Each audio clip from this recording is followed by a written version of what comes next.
Saludos amigos, 11 ya, 11 de diciembre de 2024.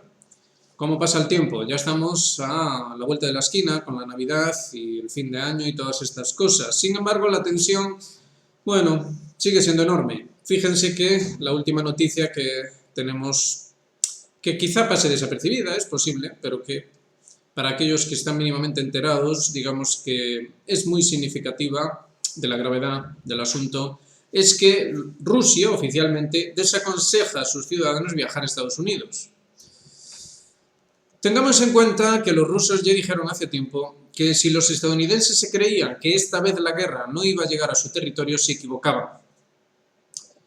Todo lo ocurrido a raíz de Notre Dame, la inauguración de Notre Dame, donde se presentó Donald Trump con la mujer de Biden, como si esto de hecho, significase algo, y ciertamente lo significaba, y que, tuvimos la presencia de un Macron eufórico, y no debería estarlo, teniendo en cuenta cómo está su país, y un Zelensky muy confiado, y tampoco debería estarlo, teniendo en cuenta cómo van las cosas en el frente.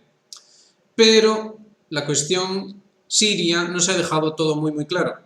Se han movido las fichas y ya pasamos a una nueva fase, a la fase del post-Estado, ese neofeudalismo del que llevaban hablándonos por lo demás ya unas cuantas décadas y que, por fin se han decidido a implementarlo. Atención con todos estos elementos porque Rusia ha mostrado que a pesar del palo que ha supuesto Siria, no están dispuestos a ceder ni un ápice en Ucrania. No están dispuestos a ceder nada. Orbán y el señor Putin se han reunido.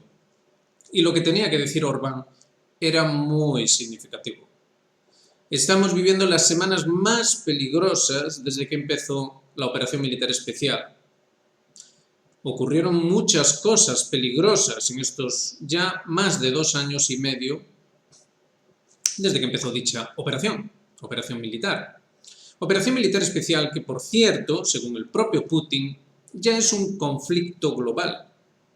Recuerden cómo la cosa empezó con, es una operación militar en arreglo a una resolución de la ONU, por mucho que la propaganda lo haya tapado, en arreglo a los acuerdos de Minsk. De hecho, la resolución de la ONU venía a cuento de los acuerdos de Minsk, y cómo aquello fue paso a paso convirtiéndose en un conflicto regional donde crecientemente los rusos decían que los estados occidentales estaban formando parte.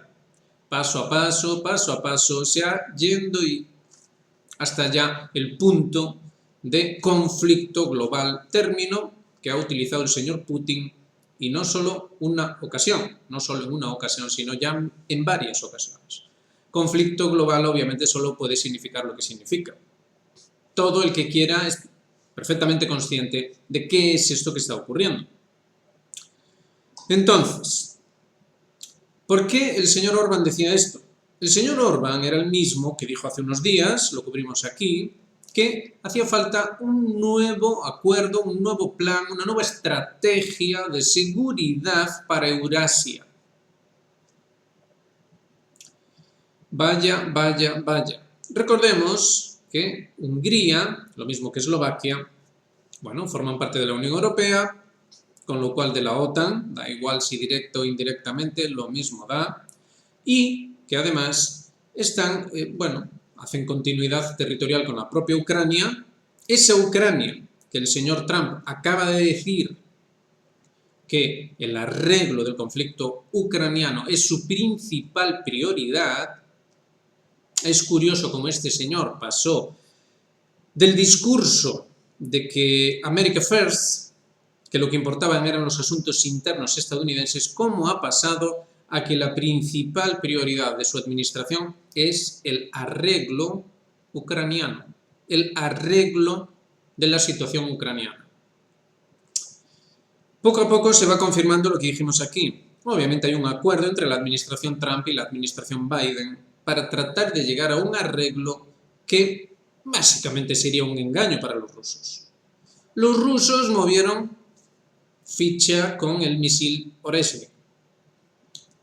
La respuesta ha sido el colapso sirio, que no está siendo solo un colapso, sino una reorganización bajo otros parámetros, los parámetros del post-estado neofeudal. Contratradicional para más señas, como decíamos ayer en la clase de ayer, y el vídeo de ayer, véanlos, son muy ilustrativos al respecto de qué es lo nuevo que se está implementando en este mundo nuestro. Un mundo en el que muchos creen seguir viviendo y que seguirán viviendo según los viejos moldes, la vieja manera de vivir, es decir, arropados por ese estado paternal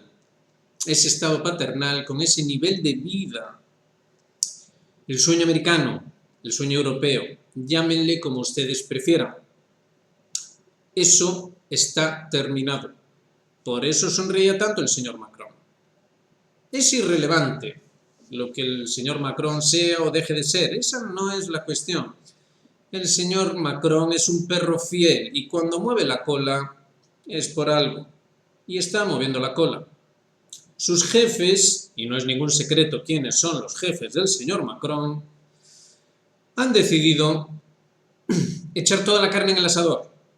Los rusos no quieren ceder. Y hoy teníamos el discurso del líder iraní, el ayatolá Jamenei. El ayatolá ha dicho cosas muy significativas. Ha apuntado sin ambajes a Estados Unidos e Israel como principales causantes del colapso sirio. Y ha calificado de vecino al tercer protagonista de dicho colapso. Todos hemos visto las interminables hileras de automóviles camino de Siria y hemos apuntado aquí lo muy significativas que eran las restricciones en los diferentes países europeos para acoger a refugiados sirios y la apertura, tanto para Rumanía, donde no solo el candidato vencedor en las últimas elecciones, sino otra candidata perdedora ha reconocido que la anulación de las elecciones es algo sumamente siniestro. Rumanía más Bulgaria han sido aceptadas en el espacio Schengen. Obviamente, ahora lo que se quiere es enviar allí a todos los sirios que se pueda y más, y amoldarlos al nuevo Estado, que ya no es un Estado paternal, donde lo que prima es el nivel de vida, sino otra cosa, un post-Estado contratradicional, neofeudal si quieren, en el cual lo que importa es otro tipo de concepción de la vida. Ya no son los viejos clichés, olviden eso. Son clichés que se parecen y mucho a los tradicionales, pero ojo, porque son justo lo contrario. Se le quiere hacer ver como una cosa cuando en realidad es la opuesta. E insistimos, la clave, por si alguien tiene dudas o quiere hacer el esfuerzo de investigarlo por sí mismo y sacar sus propias conclusiones, es la apertura de los bancos en Siria de forma bien apresurada, por cierto, o la llegada de empresas al país para hacer negocios. Negocios mientras ruedan literalmente cabezas. Mientras el ISIS vuelve a reaparecer en escena. Sí, aquel ISIS. Mientras la guerra civil es un hecho. El ayatolá Jamenei no solo ha dicho quiénes fueron los culpables del colapso, sino que también ha dicho qué es lo que cabe esperar en lo sucesivo. Ha hecho una insistente llamada a la juventud siria. Juventud siria. La misma juventud que en su día fue protagonista a la hora de defender a ese Estado bajo la dirección de ancianos sabios como Soleimani, hombres sumamente experimentados y que sabían lo que significa estrategia y que entendieron muy bien las cosas sobre el terreno. Jamenei ha querido rememorar aquello. Eso significa, primero, que Irán ciertamente entiende, y de hecho Jamenei lo ha reconocido, que esto es un riesgo serio para ellos, lo ocurrido en Siria. Y no se hacen ilusiones acerca de ese estado de color de rosa que ahora mismo están implementando allí. Por otro lado, están dispuestos a seguir apoyando el eje de resistencia. Esto es lo que dice el señor Jamenei, contradiciendo lo que nos había traído Thierry Meyssan. Veremos cuáles son las conclusiones que Meyssan saca en su próximo artículo. En el último nos ha hablado de Corea del Sur y, por cierto, hay novedades también allí. El ministro de Defensa, por lo visto, ha intentado suicidarse. Y en cuanto al presidente, no le van a permitir salir del país. Esto es lo que se está diciendo. Es decir, parece que el golpe se está viniendo abajo, pero ojo, nunca hay que fiarse del amigo americano. Veremos qué es lo que cabe esperar en lo sucesivo. Porque insistimos, tal y como dijo Orbán y tal y como se veía hoy en ese aviso oficial del gobierno ruso acerca de no viajar a Estados Unidos, cabe preguntarse hasta qué punto llegará la tensión. Donald Trump, el próximo presidente, no está dispuesto a ceder y, haciendo buenas aquellas declaraciones de Norman Finkelstein, haciendo buenas aquellas palabras del autor de aquella obra que, digamos, generó úlceras en el mundo del sionismo, la industria del holocausto, el señor Finkelstein dijo que Donald Trump es ese tipo de persona que respeta el poder, pero hay de los débiles, porque se ensañará con ellos. Así que veremos qué es lo que cabe esperar del señor Trump y cómo va a hacer para maniobrar sobre los débiles y conseguir mantener lo que ahora parece que es su prioridad, el imperio. Puesto que mucho habló de Ucrania y Ucrania para aquí y Ucrania para allá, y sin embargo ahora el arreglo del asunto ucraniano, y no precisamente en los términos rusos, parece ser su prioridad. Que alguien nos explique eso, por favor. Ustedes dirán, aquí esto básicamente es una suerte de caos construido conscientemente para tratar de marear a unos y a otros. Los chinos, por su parte, ya movieron ficha en su momento al restringir el comercio de materiales absolutamente claves para la industria bélica. Pero eso sí, insistimos, lo de Corea del Sur todavía no ha terminado.